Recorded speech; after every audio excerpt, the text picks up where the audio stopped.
Les cuento un poco la idea de lo que quería hacer en la tarde de hoy, que era poder romper por ahí algunos paradigmas bastante aburridos y poco productivos en relación a estos temas, que sería lo que uno podría imaginar de una charla como esta, diciendo cuán importante es trabajar en el aula la verdad y la memoria, y entonces después decirle, y tienen que trabajarla así, 1, 2, 3, y bajar un recetario.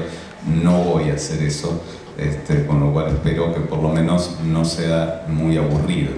La idea es plantear otra mirada, que es tirar algunas provocaciones, ¿sí?, en relación justamente a qué es lo que aparece en las disputas por las representaciones sobre el pasado en cualquier sociedad y en la sociedad argentina, cómo eso se conecta muy fuertemente con el presente y cuál es el papel que podemos pensar para el espacio del aula en esas disputas, ¿sí? Y esto se basa en pensar algunas cuestiones que creo que en particular en la sociedad argentina y muy en especial, yo diría en los últimos, diría desde la dictadura para acá, cuanto menos, hemos confundido bastante en relación a cómo se construyen los sentidos, cómo se construyen las representaciones. Entonces la imagen que uno tiene en la cabeza es que el gobierno de Alfonsín encaró de tal manera la cuestión y entonces por eso tendió a primar,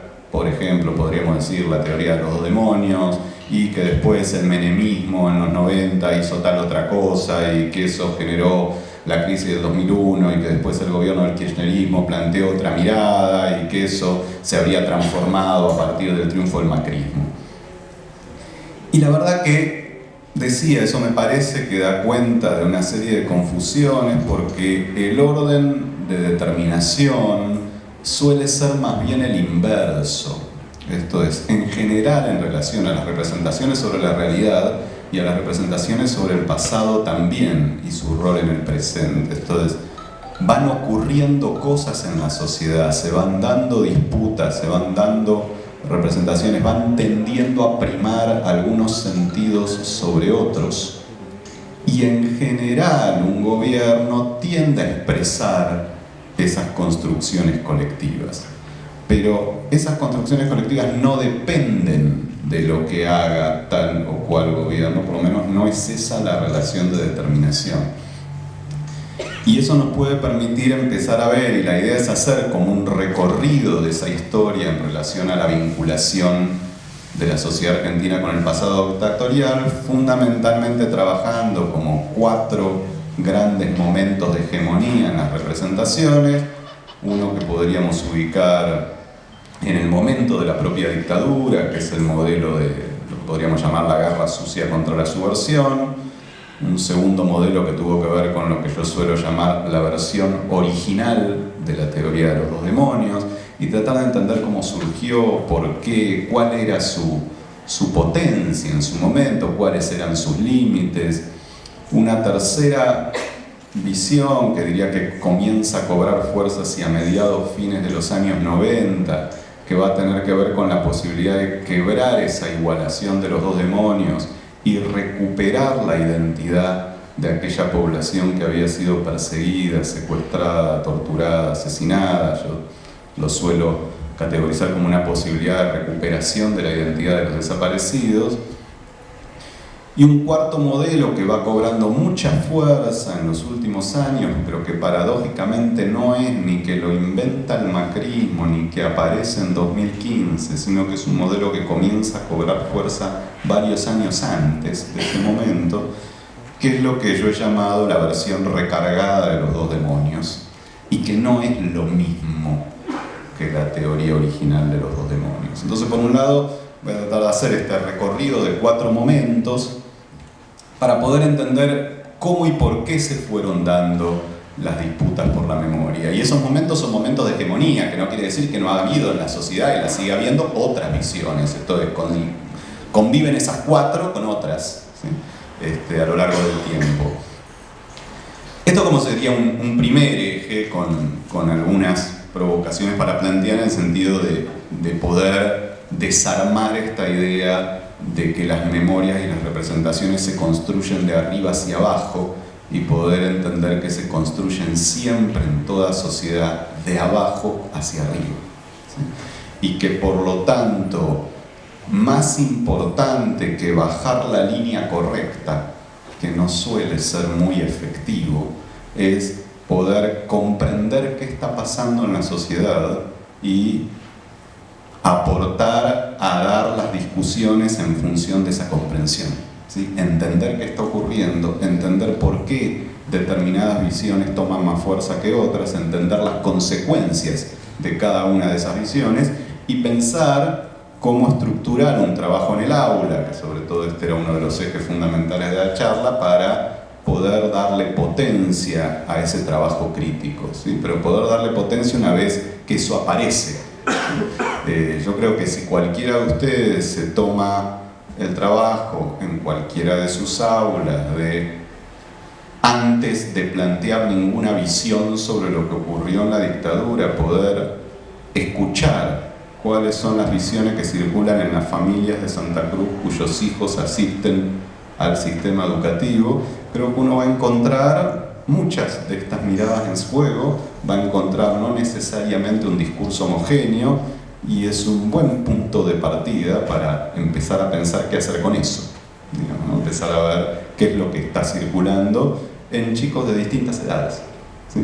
Qué circula, cómo se entiende, cómo se explica, cómo se comprende la relación del pasado con el presente, porque además siempre miramos el pasado desde el presente. Esto es, siempre la vinculación con algo que nos ocurrió tiene que ver con la construcción de quiénes somos y qué podemos hacer hoy. ¿Sí? Y me parece que esto ha cobrado muchísima actualidad al empezar a ver todo el retroceso que podríamos pensar en la región, con la reaparición tanto de golpes institucionales como de un golpe militar clásico al estilo de lo que ha vivido Bolivia en las últimas semanas, pero también con la emergencia de situaciones nuevas, como es la movilización reaccionaria fascista de sectores sociales, que es algo que en América Latina no habíamos conocido, ¿sí? Leíamos en los libros, se podía estudiar en la escuela lo que fue el fascismo italiano, el español, el alemán, pero era algo que no teníamos demasiada cercanía y que ahora en Colombia, en México, mismo en Bolivia, en Chile, de alguna manera, de modo incipiente en la Argentina, estamos empezando a conocer, y vale la pena tomar en cuenta y pensar si reflexionar sobre el pasado nos puede dar herramientas para pensar este presente. Entonces, bueno, algunas cuestiones sobre este recorrido para pensar también. Lo que más me interesa en este recorrido de los 4 momentos es tratar de pensar cómo fue que se fue pasando de un modelo de representación hegemónico a otro. Esto es, cuando toda una sociedad va cambiando su visión sobre el pasado, es porque algo ocurrió, ¿sí? Algunas cuestiones ocurrieron que hacen que se ponga en crisis la versión que teníamos y comience a emerger o a cobrar fuerza otras miradas. Y la idea en estos 3 pasajes que tenemos, del primero al segundo, del segundo al tercero, del tercero al cuarto modelo, la idea es poder explorar qué fue pasando y sobre todo en el último, ¿sí? Para entender nuestro presente y qué nos encontramos en la sociedad argentina, posiblemente supongo que también de alguna manera en la sociedad santacruceña, aunque no la conozco, lo tendrán que ver ustedes, que ha ido ocurriendo estos últimos años y qué desafío nos plantea. Y la idea era tirar estas provocaciones en 40 minutos, una cosa así, para que nos pueda quedar tiempo suficiente para poder intercambiar, ¿sí? Intercambiar no quiere decir simplemente o preguntar algo que no se entendió o decir cuánto le gustó o no le gustó una charla, sino poder realmente construir conjuntamente, ¿sí? Esto es ver qué sienten ustedes, cómo ven ustedes alguna de estas cuestiones en su tarea cotidiana, digamos, ¿no? Y ver qué les suena, qué no les suena, qué les hace ruido, qué les aporta.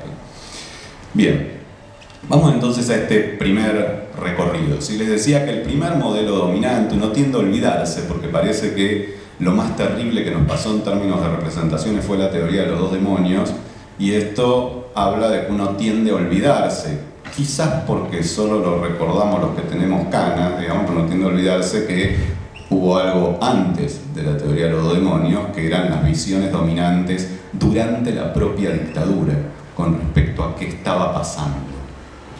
Y las visiones dominantes, que es esto que yo sintetizo con la idea de una guerra sucia contra la subversión, era que la sociedad argentina había sido atacada por elementos que generalmente se construían como externos a la sociedad, ¿sí? Pongamos la sinarquía internacional, la subversión marxista, ¿sí? Una cantidad de conceptos que eran bastante comunes en esos años 70-80, que paradójicamente los vemos reaparecer los últimos años, ¿sí? Que buscaban justamente construir a sectores de la sociedad como alienados, como externos, como que no tuvieran nada que ver con nosotros, ¿sí? Y esos sectores externos nos atacaron, ¿sí? Aunque nunca quedaba claro cuál era ese ataque, ¿sí? O hasta dónde llegaba ese ataque. Y entonces lo que planteaba esa representación era que los militares, como representación de la nacionalidad argentina, tuvieron que defender a la sociedad de ese ataque. Y esto es lo que está detrás de campañas como la del año 79, de que los argentinos somos derechos y humanos, de que las denuncias de que en Argentina había campos de concentración, desaparecidos, torturas, asesinatos, era una campaña anti-argentina que llevaban a cabo sectores internacionales que nos odiaban y odiaban al país, y entonces aparecía todo un discurso bastante fuerte en la sociedad de la necesidad de enfrentar esa campaña de mentiras, planteando que los argentinos éramos una sociedad respetuosa y que lo que había hecho era defenderse de una agresión externa. De alguna manera, lo que yo llamo la versión original de Los Dos Demonios fue un intento de confrontar con esa mirada de la guerra sucia, ¿sí? Y comienza a aparecer ya durante la misma dictadura y va a ser formulada no por los sectores afines a los genocidas, sino por muchos de los familiares de las víctimas o de los organismos de derechos humanos. Y esto es importante tomarlo en cuenta porque después lo hemos olvidado a lo largo del tiempo. Y la teoría de los dos demonios lo que venía a plantear era: bueno, es cierto que la sociedad argentina estaba en una crisis, pero lo que vinieron a hacer los militares fue igual o incluso peor que lo que habían hecho los que habían puesto a la sociedad argentina en crisis. Era la idea de, esto es lo que está quizás más sintéticamente expresado en aquel prólogo de Ernesto Sábato al Nunca Más, ¿sí? Cuando decía: la sociedad argentina fue atravesada por dos terrores simétricos, uno de izquierda, uno de derecha, ¿sí? Y la equivalencia estaría dada no porque fueron iguales. Sábato va a decir que el terror de derecha fue infinitamente peor que el terror de izquierda, pero la equivalencia está en que el terror de izquierda habría sido el inicio. Esto es, los responsables del conflicto habría sido ese terror de izquierda, eso le da más responsabilidad al terror de izquierda, pero el terror de derecha, el que ejercieron los militares, fue infinitamente peor, y entonces eso los equipara.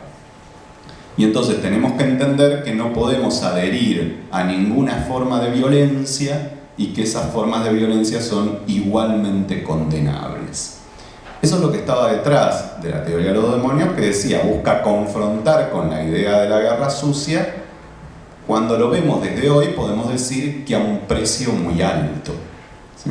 El precio muy alto era catalogar como violencia acciones que difícilmente podían ser equiparables, ¿sí? Esto es, una huelga, una lucha en las calles, la toma de una fábrica, no eran acciones que pudieran compararse con establecer un sistema de campos de concentración, secuestrar a la población de sus casas o de sus trabajos o en la vía pública, someterla a torturas, ¿sí? Tirar sus cadáveres al río. Digo, cuando uno describe las acciones, queda claro que está hablando de dos conjuntos de acciones totalmente incomparables. Incluso si uno toma las acciones más discutibles de una porción de la población perseguida, que es los miembros de organizaciones armadas de izquierda, ¿sí? Que, insisto, no son el conjunto de las víctimas, es una porción significativa pero minoritaria.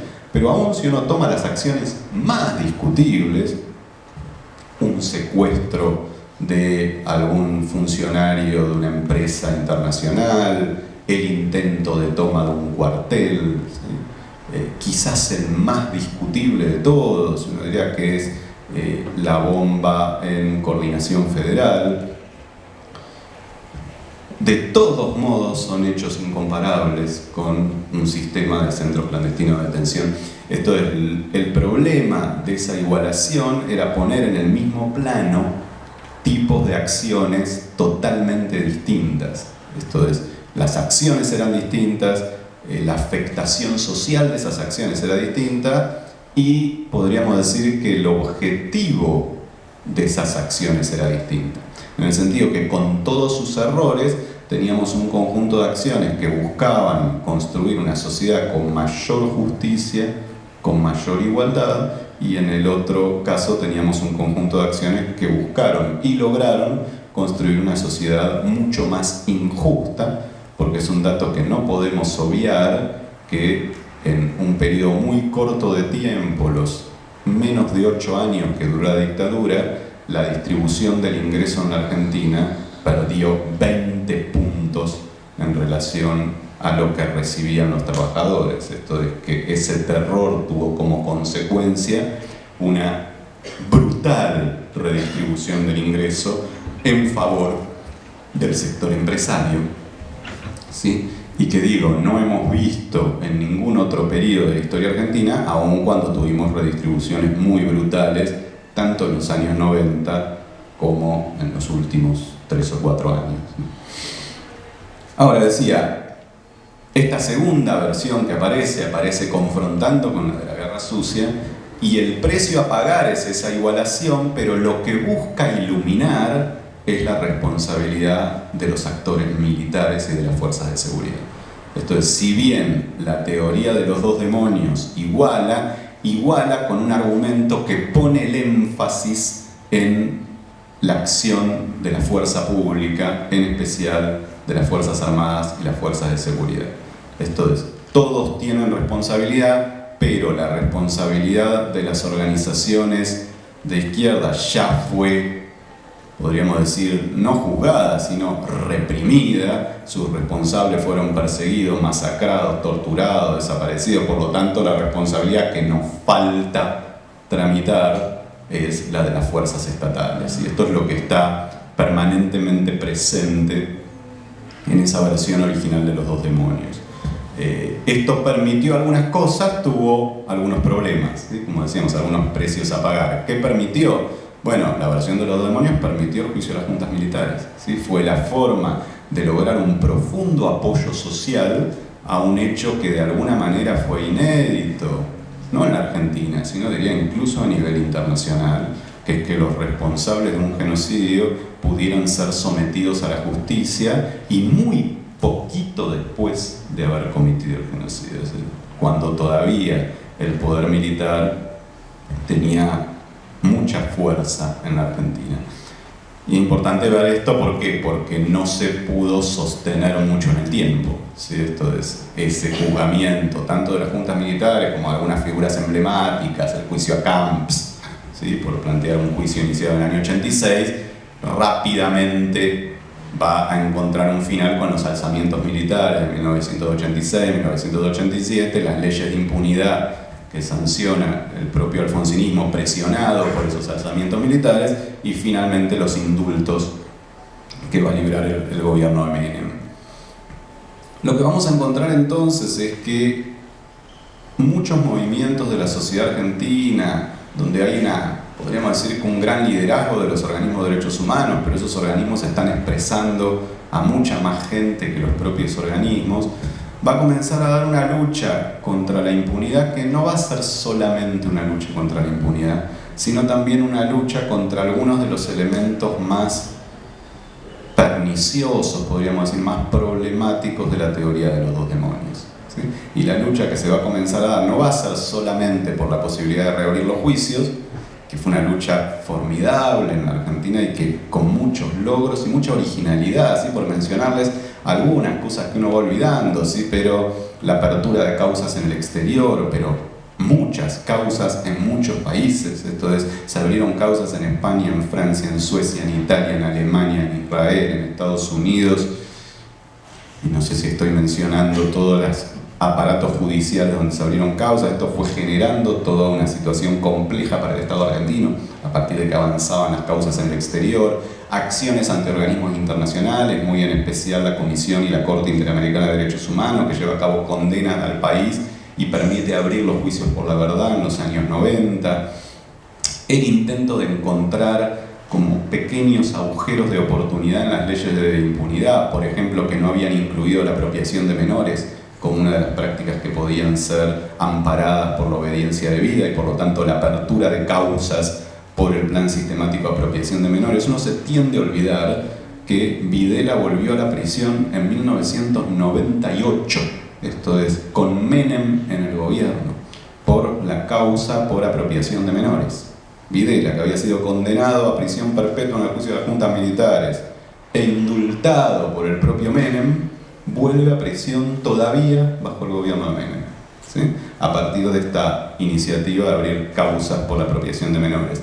Y después, podríamos decir, la práctica de mayor originalidad, que después fue muy vapuleada y podríamos decir mal utilizada en otros conflictos, pero que tuvo una potencia enorme en relación a la lucha contra los genocidas, que fue la creación, a partir de la organización Hijos, y sobre todo con las mesas de escrache popular, del escrache, ¿sí? De la idea de que si no hay justicia, hay escrache, y de que en el caso de un genocidio, ¿sí? Cuando no hay posibilidad de que esas responsabilidades sean tramitadas como se deben tramitar, que es a partir del aparato judicial, es legítimo expresar de modo pacífico, pero con mucha contundencia, el repudio social, ¿sí? Me parece que esto tuvo mucha fuerza, y lo menciono porque digo, esa práctica fue muy potente, después terminó usándose de modo muy bastardeado por esto, primero en situaciones donde sí existe la posibilidad de la acción judicial. Entonces uno diría, bueno, entonces no es legítimo el escrache, hay que intentar la acción judicial y en todo caso expresar el escrache ante la impunidad. Y segundo, en situaciones que no son en modo alguno homologables con un genocidio, ¿sí? Pero bueno, este conjunto de luchas vino acompañado de luchas por la representación. Y entonces el intento de comenzar a recomponer el conocimiento de quiénes fueron los desaparecidos, para quebrar esta idea de sectores alienados de la sociedad argentina que buscaban imponer el terror poniendo bombas, ¿sí?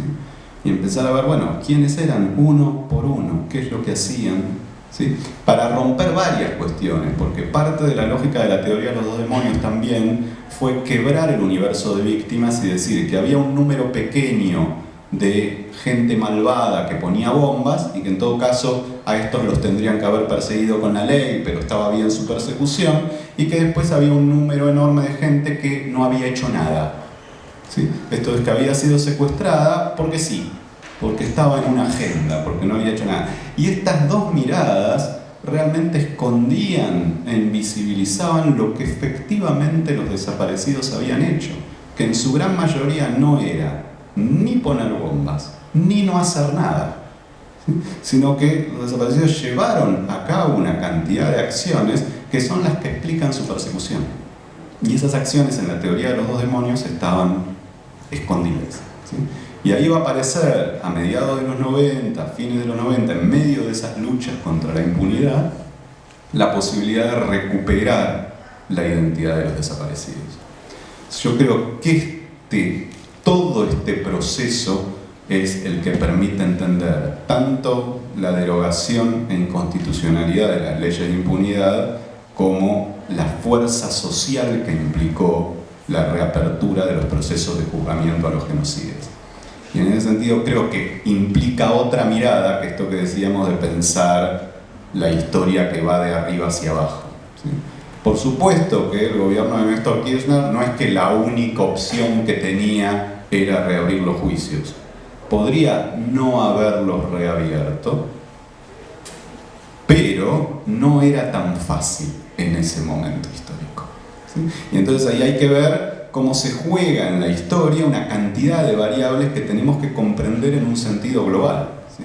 Entonces, por un lado hay una cantidad de conquistas de los movimientos sociales en Argentina que tuvo que ver con toda esta lucha de 25 años hasta ese momento, 20 años.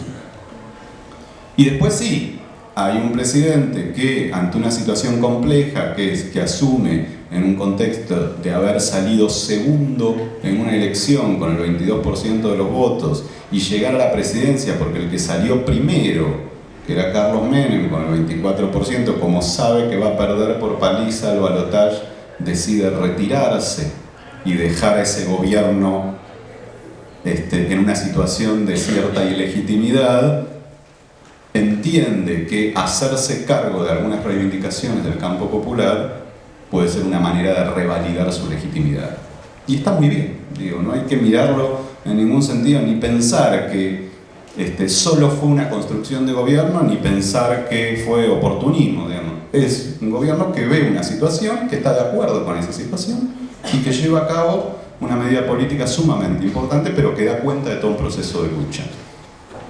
Pero que se pudo basar en esta reversión de los sistemas de representación, en que en el año 2003 la teoría de los dos demonios ya no era hegemónica y se había producido en infinidad de luchas la reapropiación de la identidad de esos desaparecidos, las baldosas por la memoria, los recordatorios en las universidades, en los centros de estudiantes, en los barrios, en los sindicatos y en distintos lugares donde se había construido todo un basamento que permitió sostener ese proceso y sostenerlo como política de Estado. Les tiro un dato para tener idea del nivel de transformación de los sistemas de representación. En el año 2012, en una encuesta que se hace por parte de la Facultad de Ciencias Sociales de UBA con respecto al nivel de apoyo de las medidas del kirchnerismo, ¿sí?, a todo nivel, todas las medidas que tomó a lo largo de todos sus años de gobierno, piensen que llevaba casi una década en el gobierno,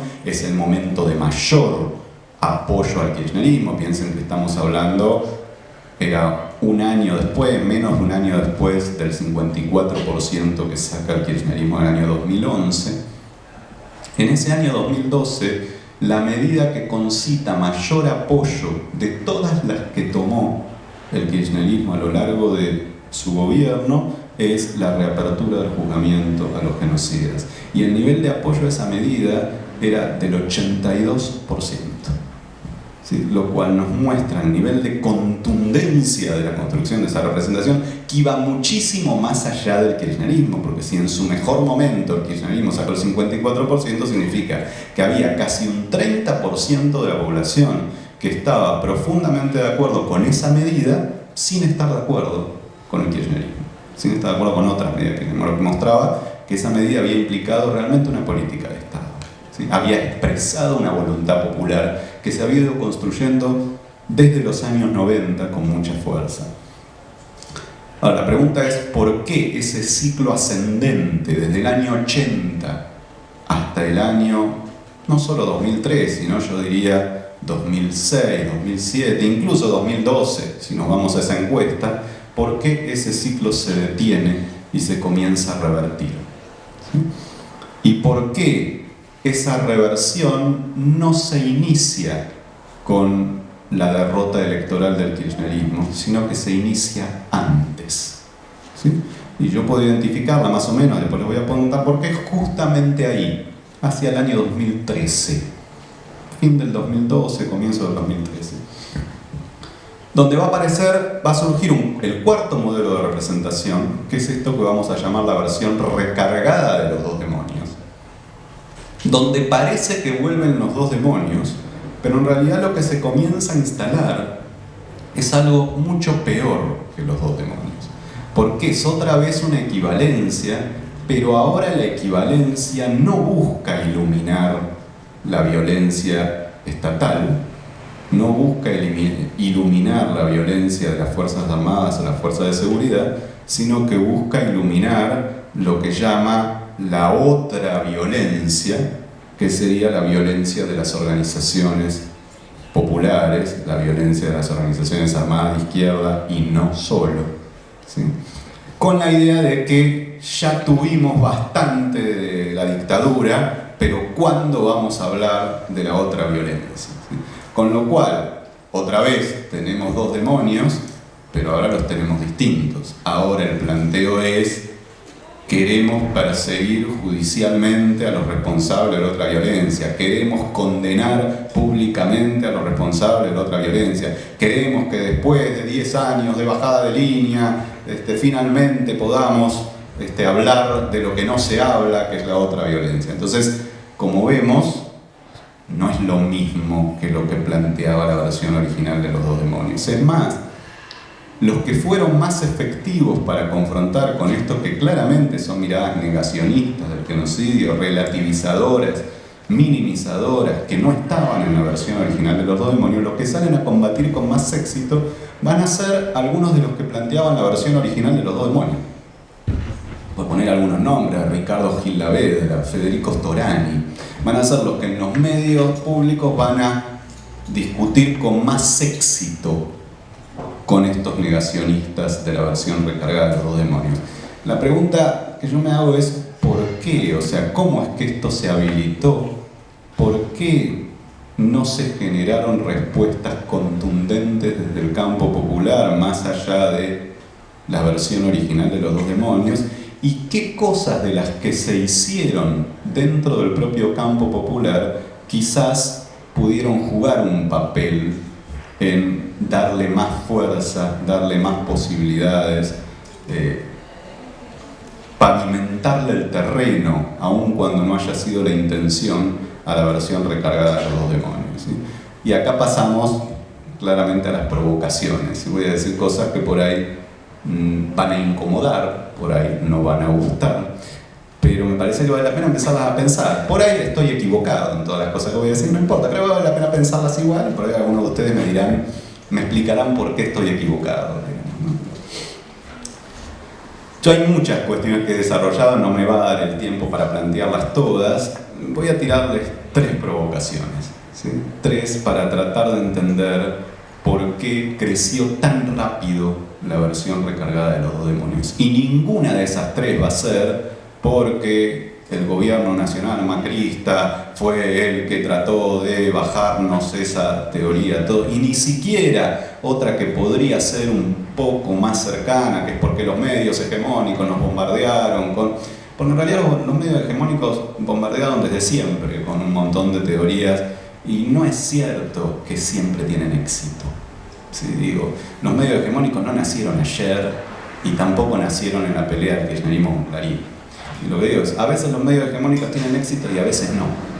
Y uno de los espacios que muestra por qué a veces no tienen éxito es la escuela. ¿Sí? Justamente porque en la escuela se pueden dar discusiones más allá de lo que dicen los medios, y de pronto esas discusiones llegan a la casa con más fuerza a veces. O sea, con una fuerza de otro tipo que la que puede llegar lo de los medios. Entonces voy a tirar otras 3 provocaciones, que no hacerla fácil, porque decir la culpa de todo la tiene Clarín es la fácil, ¿sí? Vamos a tratar de hacer algo un poco más difícil, de decir, bueno, ¿qué pasó? ¿Qué pasó? 3 provocaciones. Primero, terrorismo de Estado, ¿sí? Esto es la decisión de que el modo de referir a lo ocurrido en la dictadura sea terrorismo de Estado, y lo voy a poner en cuestión. Por eso digo, es una provocación, lo tenemos hoy en todos lados, en todos los monumentos, en todos los manuales educativos, en todos los... Si hay una palabra que se utiliza, es terrorismo de Estado. 2, y casi que se les podría preguntar cuál es la otra conjunción de términos que se utiliza, y en este caso sí, fuertemente a partir de los últimos 8 años, diría 10, ¿sí? Sacando los últimos 4, ¿sí? Pero dictadura cívico-militar, ¿sí?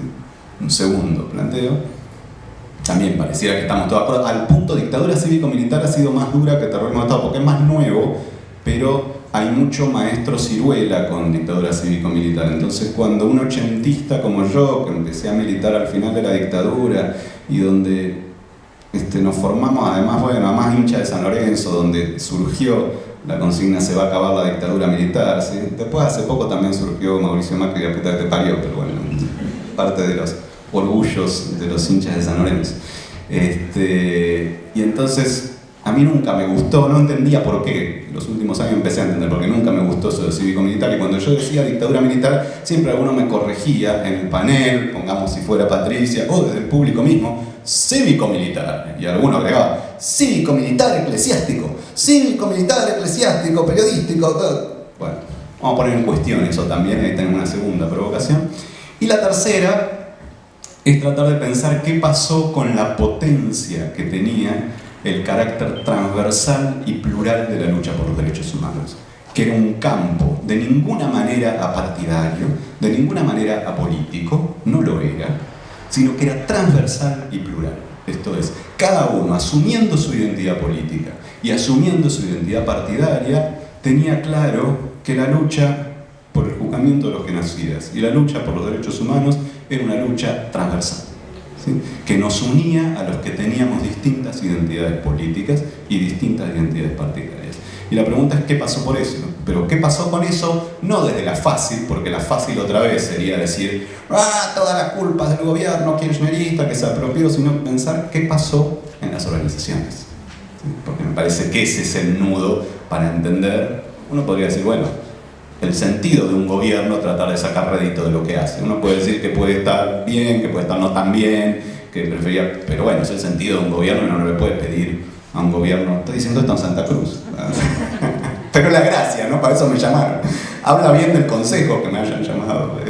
A mí que no soy precisamente de decir las cosas que gustan, digamos. Y entonces me parece que la gran interrogación no es la fácil que hizo el gobierno, que la podríamos hacer también, sino ¿qué hicieron las organizaciones? ¿Qué hicieron las organizaciones de derechos humanos? Y si no, tenemos que revisar algo de eso, ¿no? Bien, vamos con las tres provocaciones. Terrorismo de Estado. Cuando surge terrorismo de Estado, no es exactamente terrorismo de Estado. El famoso libro de Duhalde, que es el gran autor del concepto, es la secuencia invertida. Y parece que es lo mismo, pero no es exactamente lo mismo. Duhalde habla de un Estado terrorista. Y el Estado terrorista es una especificidad del genocidio argentino. Este es el planteo de Duhalde, tanto en sus primeros documentos desde el exilio en la Comisión Argentina de Derechos Humanos, como después en su obra clásica que se llama, no el terrorismo de Estado en Argentina, sino el Estado terrorista argentino. ¿Sí? Y estaba bien en ese momento, ¿por qué? Porque lo escribe en plena dictadura, y cuando las acusaciones de la dictadura eran nosotros estamos persiguiendo a los terroristas, la respuesta de ese movimiento de derechos humanos es los terroristas son ustedes, el Estado es el terrorista, el que ejerce terror en la Argentina es el Estado. Pero eso es porque en los años 80 la idea de Estado terrorista se vinculaba a un Estado que ejerce el terror, y la idea de la acusación de terrorista era alguien que ejerce el terror. Y entonces esa discusión era muy legítima porque el terror no lo ejercieron las organizaciones populares, el terror lo ejerció el Estado. En los años 80 era potente, era fuerte, era interesante y acusar al Estado. Ahora en el medio pasaron un montón de cosas, por mencionar algunas: el atentado a la Embajada de Israel en el 92, el atentado a la AMIA en el 94, la creación de una política antiterrorista y, sobre todo, el atentado a las Torres Gemelas en septiembre del 2001. Esto creó una visión del terrorismo muy distinta, ¿sí? Donde la idea del terrorismo queda asociada al ejercicio de fracciones de la sociedad que lo que buscan es ejercer la violencia de modo indiscriminado, ¿sí? Y en ese contexto, ¿sí?, decir que hay terrorismo de Estado automáticamente abre la pregunta a la versión recargada de los dos demonios, que es, apenas uno plantea hay terrorismo de Estado, la pregunta lógica en ese contexto de comprensión del terrorismo es, sí, hay terrorismo de Estado, pero también hubo terrorismo. Y si planteamos que hay que perseguir al terrorismo de Estado, ¿por qué no planteamos que hay que condenar y perseguir al terrorismo? Entonces, ya entramos a la discusión por las representaciones, entramos con una derrota, porque ya entramos con la igualación. Ahora, si uno quiere, y que lo puede hacer legítimamente, plantear, miren, aún las organizaciones armadas argentinas, que decían, las organizaciones armadas, de la izquierda argentina, que decimos no son ni el conjunto ni la mayoría del universo de víctimas, pero son un grupo significativo, con todos los errores que cometieron, que fueron muchísimos, si hay uno que no cometieron, es utilizar la violencia de forma indiscriminada. Esto es, no hubo acciones de la guerrilla argentina que fueran indiscriminadas, que sí vimos en otros movimientos históricos. ¿Qué es una acción indiscriminada? Poner una bomba en un aeropuerto, poner una bomba en un bar, poner una bomba en un supermercado, poner una bomba en un centro comercial. Esto es indiscriminado. ¿Qué quiere decir? Y el que pasa, vuela. Digamos, lo que quiero es producir impacto, el que pasa, vuela. Lo real es que no lo hizo, lo hicieron otras organizaciones. No lo hizo ningún movimiento insurgente en América Latina, con la excepción de Perú. Sí, creo que en Sendero Luminoso hay cuestiones para discutir, pero después no es una característica de los movimientos insurgentes, por lo menos en América Latina en los años 60, 70, 80. Ahora, si uno desarma la acusación de terrorismo de esta manera, el problema es que si entendemos terrorismo de un modo académicamente más preciso, que es esto, el uso de violencia indiscriminada, el Estado tampoco utilizó la violencia de manera indiscriminada. Esto es, no secuestró a cualquiera, no puso bombas en aeropuertos, ni en centros comerciales, ni en restaurantes. Entonces también fue una violencia totalmente discriminada, un trabajo de inteligencia de 20, 25 años para decidir a quién iban a secuestrar, cómo lo iban a secuestrar, cómo lo iban a intentar quebrar, cómo se iban a deshacer de sus cuerpos, con lo cual fue una violencia absolutamente selectiva. Entonces fíjense que elegimos un término con el que entramos a la discusión derrotados. ¿Sí? Es un término que iguala y responsabiliza por igual a lo que no es igual. Y cuando tratamos de desarmar que la insurgencia argentina no fue terrorista, se nos desarma entre los dedos la idea de que el Estado fue terrorista. Y entonces, ¿por qué lo llamamos terrorista? Y porque buscó generar el terror. Pero lo que pasa es que eso no es lo que la gente entiende por terrorismo. Y tratar de dar vuelta a un concepto que tiene muchísima fuerza de impregnación, sobre todo a partir de septiembre del 2001, es casi una tarea imposible. Y la pregunta es, ¿por qué elegimos ese camino? ¿Sí? Cuando teníamos, siempre me dicen que soy un fanático del concepto de genocidio, pero cuando teníamos, producto de la misma lucha popular y del proceso de lucha en el proceso de juzgamiento, donde una quinta parte de los tribunales argentinos ya reconocieron que en Argentina ocurrió un genocidio, un concepto que nos quebraba todo eso, porque genocidio te rompe la dualidad. Ni Cecilia Pando te dice que el movimiento insurgente argentino fue genocida, ¿sí? Y no hay modo de mostrarlo, con lo cual ahí se te acabó toda la discusión con el terrorismo. ¿Por qué terrorismo de Estado? Creo que porque no se pensó en sus consecuencias, porque seguimos sin pensarlo, y entonces nos enroscamos en una discusión donde nos cuesta sostener la discusión porque ya salimos de un punto de partida errado, ¿sí? Con nuestra propia denominación. Con dictadura cívico-militar va a pasar algo parecido, ¿sí? Que es, al igual que con terrorismo de Estado en los 80, hacia el año 2005, 2006, 2007, cuando va a empezar a surgir con fuerza, el objetivo era muy legítimo. ¿Sí? Esto es, cuando se logró, después de más de 20 años de lucha, someter finalmente a juicio a los responsables militares del genocidio, lo que apareció fue, pero en el caso argentino, así como en muchos otros casos históricos, no es cierto que los únicos responsables fueron los militares. Y los militares estuvieron al servicio, sobre todo, de un poder económico concentrado que, como decíamos, permitió, a través de esa estructura represiva, aumentar la tasa de ganancia en 20 puntos de la distribución del producto, algo único en la historia argentina. Entonces la intención era muy buena. Habiendo logrado una conquista, intentemos avanzar en la sociedad argentina para poder comprender que el terror impuesto por por las Fuerzas Armadas y las Fuerzas de Seguridad tenía un objetivo que no pasaba por la maldad, sino que buscaba transformar el sistema productivo argentino y transformar la distribución del ingreso. Excelente objetivo. La pregunta es, ¿por qué cívico? ¿Qué de todo eso queda expresado en el término cívico?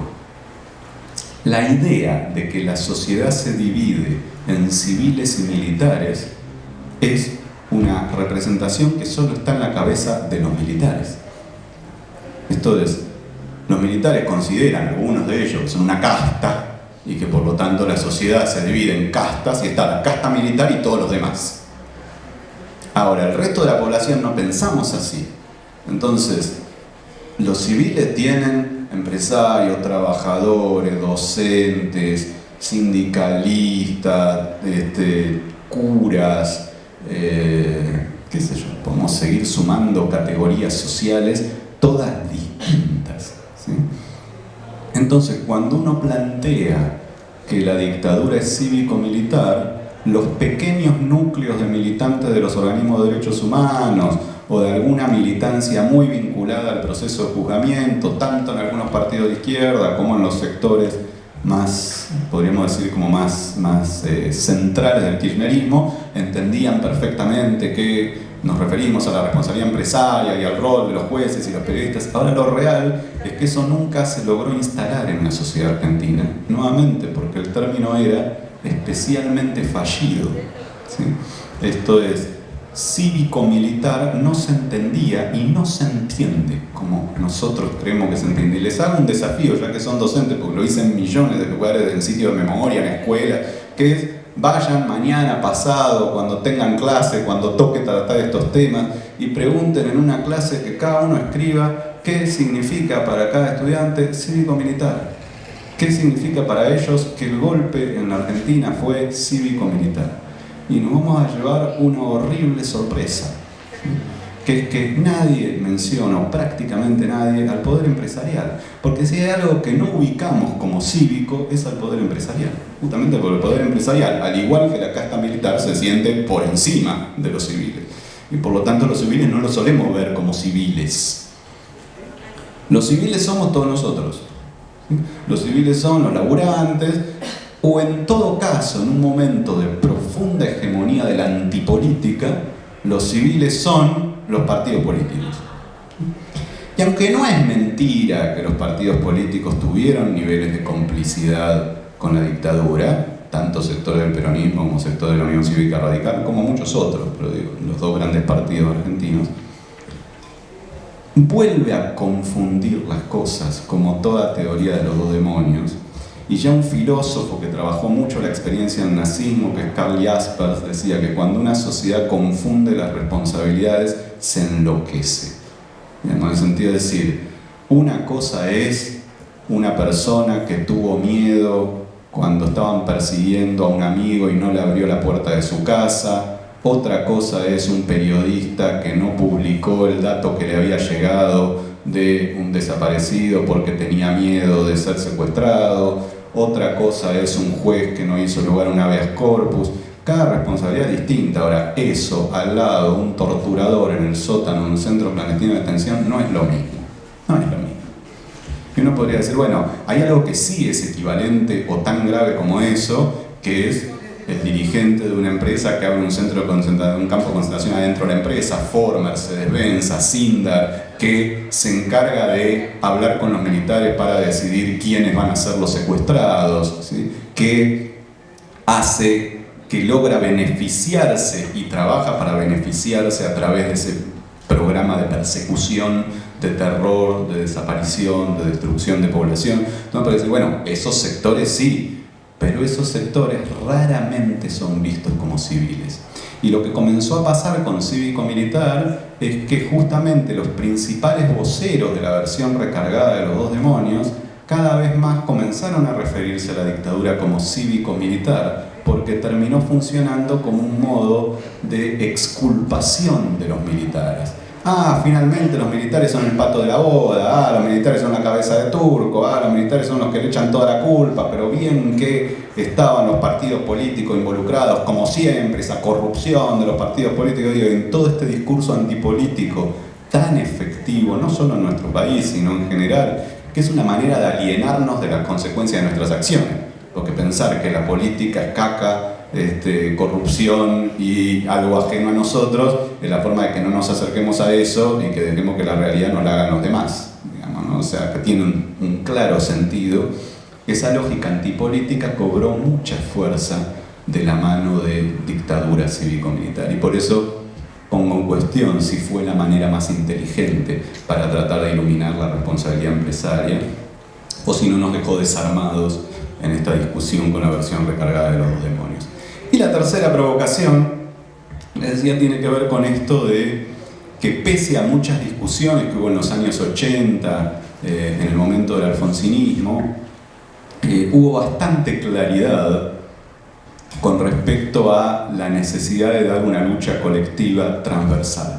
¿Sí? Quizás uno de los organismos donde más claro estaba esto era la Asamblea Permanente de los Derechos Humanos, donde participaban desde la Unión Cívica Radical hasta sectores fundamentales del peronismo, el Partido Comunista, madre de desaparecidos más vinculada al trotskismo, sectores de lo que se llamaba en ese momento el socialismo democrático, hasta los conservadores populares, por decirle algo que desapareció en la historia, pero que era un partido, podríamos decir, claramente de centro-derecha, en la convicción de que había una lucha común, ¿sí? Y esto es lo que le dio potencia a la lucha por los derechos humanos y a transformar a muchas de las organizaciones de derechos humanos, muy en especial Madres de Plaza de Mayo, en un referente, una especie de faro moral de la sociedad argentina. Claro, uno entiende que cuando se logra la reapertura del proceso de juzgamiento, cuando por primera vez un gobierno pide perdón en nombre del Estado por lo ocurrido durante el genocidio, cuando se invita a muchas de esas organizaciones a la Casa de Gobierno, cuando un presidente se declara hijo de las madres y abuelas de Plaza de Mayo, es lógico que se muevan cosas en los organismos de derechos humanos. Pero creo que hay cuestiones a revisar en ese sentido, que sea cual sea un partido político, siempre expresa a una porción de la población, ¿sí? Y que la potencia de la lucha por los derechos humanos era que había sido transversal. Cuando esa lucha comienza a ser observada hegemónicamente como una pata de un partido de gobierno, esto va generando otro tipo de quiebres en la sociedad, y entonces todos aquellos opuestos a ese gobierno comienzan al mismo tiempo a oponerse a las políticas de derechos humanos, algo a lo que no se hubieran opuesto, ¿sí? Si no hubiese estado atravesado por esta lógica más partidaria. Así creo que acá también hubo cierto debilitamiento de esas conquistas en términos de mandar la discusión sobre el juzgamiento de los genocidas o en general sobre las políticas de derechos humanos a la grieta kirchnerismo-antikirchnerismo, ¿sí? Que creo que fue muy problemático y también explica algunos retrocesos o que determinadas figuras de la estructura política terminen avalando posiciones que no eran las que avalaban 4, 5, 8 años atrás, ¿sí? Y entonces eso de la mano de la idea del curro de los derechos humanos creado por el propio Macri en campaña, de la denuncia y todo el escándalo con respecto al proyecto de vivienda de la Asociación Madre de Plaza de Mayo, y de una cantidad de elementos que se van a dar cita y van a erosionar esto que había tenido tanta fuerza, que era la construcción de un conjunto de organismos de derechos humanos como faro moral de la sociedad y como atravesamiento, por eso decía, totalmente transversal de la estructura política, y donde la identidad partidaria de cada uno de sus miembros era de alguna manera irrelevante, porque había un proyecto de lucha común contra el cual era difícil realmente posicionarse, ¿sí? Incluso hasta tan tarde como 2011, ¿sí? Uno observa las elecciones de 2011 y el único que plantea alguna cuestión en relación al proceso de juzgamiento es Duhalde, no Duhalde del Estado terrorista, Duhalde, Eduardo Alberto, no Eduardo Luis, ¿sí? Que tuvo un desempeño pésimo en esas elecciones, creo que sacó el 2%, el 2,5% de los votos, y figuras como la propia Carrió o Macri se encargaban de dejar claro su acompañamiento al proceso de juzgamiento. Eso cambia entre 2011 y 2013, ¿sí? Y creo que también es un elemento importante para tomar en cuenta y entender por qué la versión recargada de los dos demonios cobra la fuerza que cobra, ¿sí? Hasta acá entonces, por eso, este recorrido y estas 3 provocaciones para pensar algunas cuestiones, y cierro 5 minutos con algunas cuestiones más propias de la discusión en el ámbito educativo, ¿sí? En el sentido de estos modos de disputa por las representaciones del pasado que atraviesan el conjunto de la sociedad también se encuentran, obviamente, en el aula, ¿sí? Y uno puede encontrar estas distintas representaciones en disputa en el aula, ¿sí? Un problema que creo que tenemos también que pensar es si esto se puede resolver, por ejemplo, haciendo una historia de estas representaciones, como estoy haciendo, y diciendo, y nosotros lo que planteamos es que la representación más correcta sobre el pasado es esta. Repitan, chicos, la representación correcta, pónganla en la evaluación, porque si no, no aprueban, y cada vez que den examen van a tener que decirla y repetirla, porque así es como la van a aprender. Y uno lo que podría decir es, esta manera probablemente sea una excelente ayuda a la versión recargada de los dos demonios, en el sentido que, sobre todo en la educación media, yo diría, en general, pero sobre todo en la educación media, lo que busca un pibe de esa edad que está comenzando a construir su autonomía es enfrentarse a las verdades oficiales, ¿sí? Y si la verdad oficial va a ser aquella representación que nos parece más adecuada y más potente del pasado, entonces lo que va a tratar de hacer es tratar de leer, construir, adherir a visiones que confronten con esa mirada. Si además hacemos leyes, que creo yo la quiero mucho, a Nilda Garré, creo que ha hecho una gran gestión en el Ministerio de Defensa, pero el proyecto que propuso de obligar a que en las escuelas se diga, fíjense además después de esta provocación que le acabo de dar, que en las escuelas sea obligatorio decir que en la Argentina hubo terrorismo de Estado. O sea, por ejemplo, si esa ley se aplicara estrictamente, resulta que a mí me podrían sancionar por ir a una escuela o venir aquí y decir que pongo en cuestión el concepto de terrorismo de Estado. Y lo mismo con la discusión de los 30.000, que no nos dio el tiempo, si quieren las preguntas nos vamos, ¿no? Pero esta lógica de salir a bastardear el número de 30.000, pero lo mismo, creer que lo vamos a imponer porque hay que repetirlo en las escuelas, que hubo 30.000 desaparecidos. Es lo peor que podemos hacer. Porque si además de ser una verdad oficial, ¿sí?, es una verdad oficial que persigue a cualquier otra verdad que intente instalarse, bueno, entonces lo que va a hacer un pibe contrahegemónico que tiene voluntad de disputar con las lógicas oficiales es adherir plenamente a cualquier cuestionamiento a eso que hoy va a ser la versión recargada de los dos demonios. Me parece que el rol de la escuela es exactamente lo opuesto, que es justamente el de incitar al pensamiento crítico, y para eso tienen que aparecer las verdades que circulan en la sociedad sobre lo que sea, sobre esto, sobre cualquier... tienen que aparecer en el aula y tenemos que ser capaces de hacer un trabajo crítico con eso, como docentes, pero además enseñar a nuestros estudiantes a hacer un trabajo crítico. ¿Qué quiere decir hacer un trabajo crítico? Primero, entender de dónde surgió cada una de las versiones. Esto que brevemente intentamos hacer hoy.